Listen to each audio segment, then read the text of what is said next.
Hola, ¿cómo están? Les saluda muy cordialmente Samuel Contreras Quinteros, abogado y profesor tutor en preparatugrado.cl. Espero que todos y cada uno de ustedes se encuentren muy bien. Hoy día una cápsula, tercera parte dentro del acto jurídico con, me atrevo a decir, dos temas que son pero absolutamente preponderantes y que definen un examen de grado, como son el objeto en sí y todo lo que implica las ineficacias en sentido amplio, pero con preponderancia evidentemente de nulidad absoluta o relativa. Bueno, cuando hablamos del objeto, nosotros vamos a partir de la base que a secas es un requisito de existencia y el objeto lícito es un requisito de validez. Y referente propiamente tal a cómo enfocar el objeto, sabemos que lo vamos a dividir en dos partes. El concepto objeto con sus requisitos y los casos de objeto ilícito que creo que se preguntan, pero de verdad, de una manera muy particular y por supuesto de una manera muy frecuente. Creo que define un grado evidentemente, porque los casos generan muchas dudas en algunas ocasiones y tienen muchas excepciones y tienen obviamente muchos matices que a la postre, si no los manejo bien, pueden determinar un grado. Ojalá siempre para bien, porque si no lo manejo bien es muy difícil pasarlo, igual que las nulidades. Bueno, cuando hablamos del objeto en sí, tenemos que partir de la base que no existe un concepto claro de objeto. No, uno no puede decir objeto dos puntos, o como la causa, el 1467 inciso segundo, que dice que la causa es el motivo que induce al acto contrato. No, aquí es difícil porque no sabemos si se está evidentemente aludiendo al objeto del contrato, al objeto del acto jurídico, al objeto de la prestación, no sabemos. ¿Ya? Entonces, siempre es bueno aludir a lo que es el concepto propiamente tal, nunca decir el objeto dos puntos es tanto, sino decir, profesor, hay una discusión al respecto. Y lo más importante es que le va a preguntar a un profesor también qué pasa con los requisitos. Y los requisitos hay que enfocarlos de dos puntos de vista. Los requisitos atendiendo, obviamente, cuando el objeto recae sobre una cosa y cuando recae sobre un hecho. Súper importante. Pero me atrevo a decir que los casos de objeto ilícito siempre son muy preguntados. ¿Por qué? Porque cuando a mí me preguntan ¿qué casos de objeto ilícito contempla nuestra legislación? La gran mayoría dice, los del 1464. Graso error, porque del 1462 al 1466 se establece. Tener claro que el 1463 habla de los pactos sobre sucesión futura, pero esa es una regla general porque excepcionalísimamente, de conformidad al artículo 1204 del Código Civil, se habla del pacto de no mejorar o de no disponer de la cuarta de mejoras, que genera una obligación de no hacer, que es un pacto permitido de manera excepcional.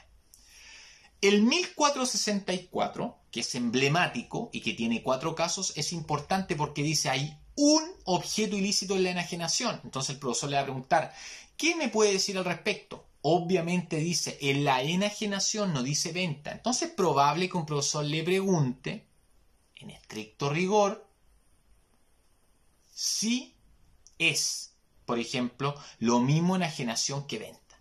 Los 4 casos son importantes y solamente le adelanto que el 1464 numeral 1 y 2 son normas prohibitivas y el 3 y 4 imperativas de requisito.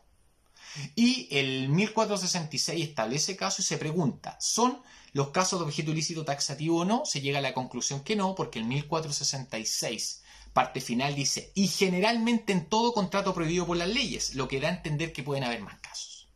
Y la sanción del objeto ilícito es la nulidad absoluta. Respecto a la nulidad o ineficacias, ustedes saben que hay muchos que son partidarios de que la máxima sanción es la nulidad absoluta, la regla general o rescisión es la relativa, y la inexistencia para algunos sí sería sanción, para otros no, porque es una declaración de algo o más que declaración, es una consecuencia de algo. Por ejemplo, si la voluntad es un requisito de existencia y no hay voluntad, no es que se esté sancionando eso, porque la nada es, sino que hay una consecuencia que al no haber requisito de existencia es inexistente. Pero no es que lo contemple expresamente nuestro código, a menos que haya autores que igualmente dicen que sí, como por ejemplo en el 1444, cuando hacen alusión a qué. Cuando se habla de los elementos de la esencia, dice que son aquellos sin los cuales el acto no produce efecto alguno. En esa figura da a entender para algunos que hay inexistencia, pero la máxima sanción apoyada por la mayoría de la doctrina es la nulidad absoluta. Entonces, Cuando hablamos de nulidad absoluta hay que saber siempre el concepto de nulidad, cuando es absoluta relativa, las causales que son importantes porque muchos profesores más que preguntarle una causal le puede preguntar que usted apunte a desglosar esa causal. Por ejemplo, usted le dice ya el dolo en la nulidad relativa, ya, pero ¿cuándo el dolo vicia? Dolo no vicia seca, vicia cuando es obviamente principal determinante inductivo en un acto jurídico unilateral y obra una de las partes en el bilateral, porque si es incidental no vicia y obviamente la sanción es la indemnización. Entonces eso es importante. Legitimados, evidentemente hay que saber quiénes son legitimados tanto en la nulidad absoluta como relativa, eso lo preguntan mucho y por ende entonces tienen que saber ahí ustedes muy bien, obviamente que en materia de nulidad absoluta, como las normas son de orden público, más allá de que las partes pueden alegar las partes que tengan un interés actual patrimonial, también lo puede hacer el Ministerio Público, no cualquier Ministerio Público, sino el Ministerio Público Judicial, que es un auxiliar de la Administración de Justicia compuesto por el fiscal de la Corte Suprema y fiscales de las Cortes de Apelaciones. Y el juez nunca la alega, el juez la declara y puede y debe declararla de oficio cuando el vicio aparece de manifiesto en el acto contrato. En cambio, la nulidad relativa, obviamente, se alude a la figura de que solo la puede alegar aquello en cuyo beneficio lo establecido la ley, heredero o cesionario. Y no puede alegar la nulidad absoluta, ustedes saben, o la nulidad, la declaración de nulidad, aquel que sabía o debía saber el vicio que lo invalidaba en virtud del principio del nemo auditor, porque nadie puede aprovecharse de su propio dolo o mala fe. Y lo otro que es preguntado es el saneamiento y los efectos que ahí ustedes tienen que distinguir entre partes, terceros, con sus reglas generales, excepciones, y que la nulidad finalmente da origen a dos acciones, una personal para pedir la nulidad o una reivindicatoria que es real. Ahí tienen una especie de parámetros, tips de cómo enfocar estos dos grandes temas. Voy a seguir a futuro viendo otras materias, por ejemplo, estamos en acto jurídico hasta sucesorio y en procesal de orgánico hasta proce penal.